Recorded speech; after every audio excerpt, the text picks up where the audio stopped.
Hello po sa inyong lahat, dear brothers and sisters. God is good, and all the time, God is good. Amen po. Alam niyo po, isa pong blessing na makapag-share po sa inyong lahat po ngayon, dyan po sa Holy Family Marriage Encounter community, and of course to our dear youth and all our young folks who are there po. Naku, maraming salamat po.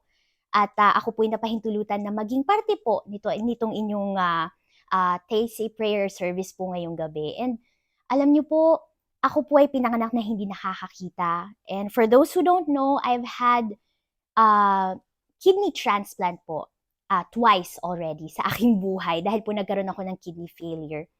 And you know what po, through all of those trials, through all the sickness, kahit po ako'y pinanganak na blind, ang nagsilbi po na liwanag ng aking buhay talaga, of course, bukod sa ating Panginoon, ay ang ating mahal na ina, the Blessed Mother.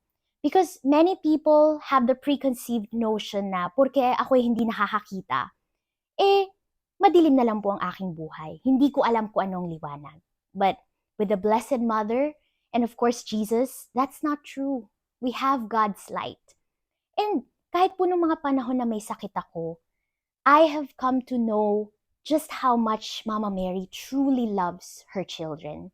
Kasi po, noon pong 10 years old ako, noon pong ako'y nag-umpisang mag-dialysis, no? We used to do dialysis po sa akin 5 times a day, 7 days a week.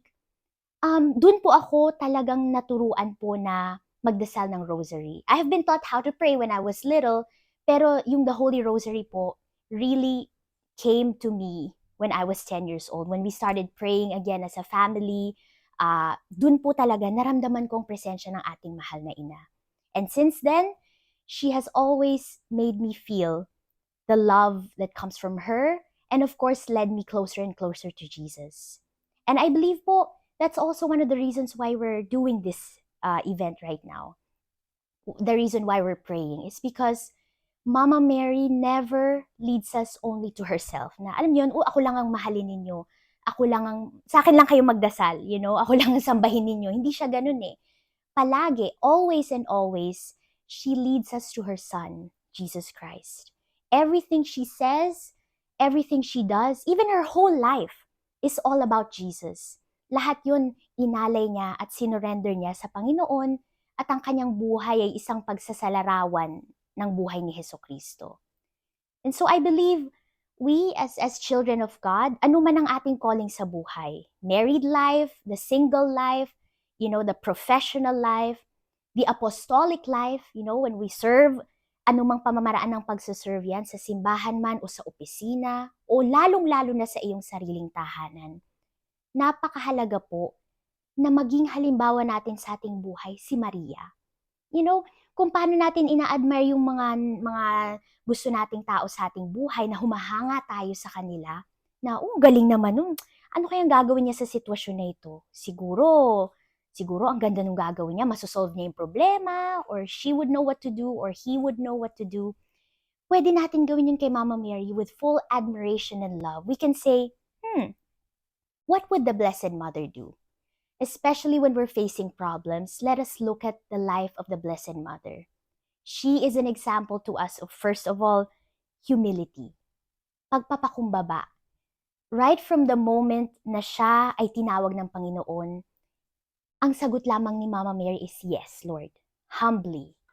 Pagpapakumbaba, knowing that there is a God greater than any of us combined. So may we always hold on to that, humility. And of course, Mama Mary is an example of obedience.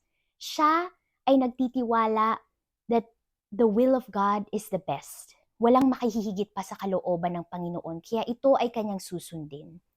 And finally, she is the greatest example to us of trust, faith, di ba? Na nananalig siya sa Panginoon, ang kanyang pag-asa, ang kanyang buhay ay nasa Panginoon.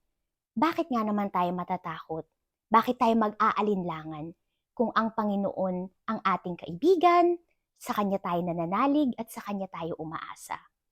This world might make us think na it is foolish to trust, it is foolish to be obedient, docile, it is foolish to be humble. Kasi parang sunod-sunuran lang tayo, wala na tayong ginagawa.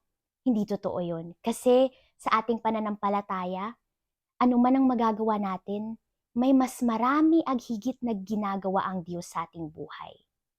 God's hand never stops moving, and Mama Mary knows that. So like her, may we always trust in the will of God and surrender lovingly and wholeheartedly as we serve Him and as we get to know Him more and love Him more. Maraming salamat po, dear brothers and sisters. God bless you po. Take care po, and may we all continue to grow in holiness in the Lord, and of course, through the prayers and intercession of our Blessed Mother Mary. God bless you po.